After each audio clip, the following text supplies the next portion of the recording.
اس لیے کہتے ہیں خادم کی 3 قسمیں ہیں. ایک وہ جب آپ کہے تو وہ کرے، دوسرا وہ کہ کرنے سے بھی نہ کرے، اور تیسرا وہ جس کو کہنے کی بھی ضرورت نہیں، اشارہ و منشا سمجھ لیتا ہے. ایک چوتھا خادم بھی میں نے دیکھا ہے کہ وہ سب کچھ اپنی طرف سے کرتا تھا. وہ بہت مشکل کام ہے. خادم کو تنبیہ کے 3 طریقے ہیں.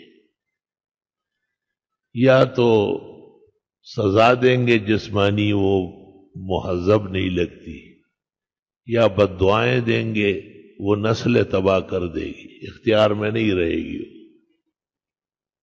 یہ پختونوں کی عادت ہے نا، ان کی عورت ہے بچوں کو کہہ دیا رخشے امڑشے، ان کے جنازے گن لے ذرا. رپورٹ میں لکھا ہے 90% بچے پختونوں کے مر رہا ہے.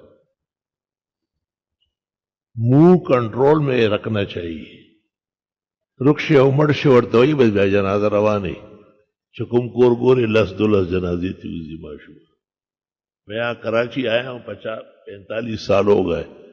سب سے پہلے میں نے اپنی بچی کا جنازہ پڑھایا کہ پورے علاقے میں نے بچوں کے جنازے نہیں دیکھے. حسن اسلوب ہے، قدر ہے، شکر ہے.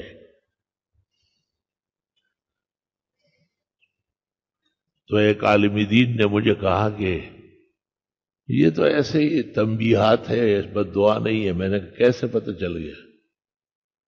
تو میں نے وہ حدیث پیش کی، اسد الغابہ میں ہے کہ کسی بات پر رسول اکرم صلی اللہ علیہ وسلم ناراض ہو گئے اور آپ نے عائشہ کو کہا ام المومنین کو، شلت یدا کی، تیرے ہاتھ ٹوٹ جائے. غصہ پیغمبر کو بھی آتا ہے. غصہ نہ آنا مردانگی نہیں ہے، غصہ آنا چاہیے مرد کی علامت ہے. آپ باہر نکلے اور جب واپس آئے تو دیکھا تو حضرت عائشہ کے ہاتھ لٹک گئے تھے.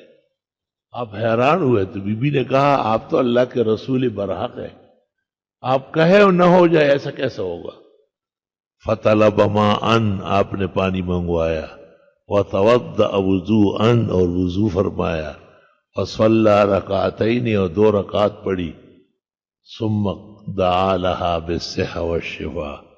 اتنا آسانی سے بال نہیں کر سکتے، یہ دیکھ لیں. تیر نکلتا آسانی سے لیکن جب چپتا ہے تو آدمی کو کی جان لے لیتا ہے. اس لیے علماء نے لکھا ہے کہ بد دعا ہزلاً بھی نہ کیا جائے، جداً بھی نہ کیا جائے.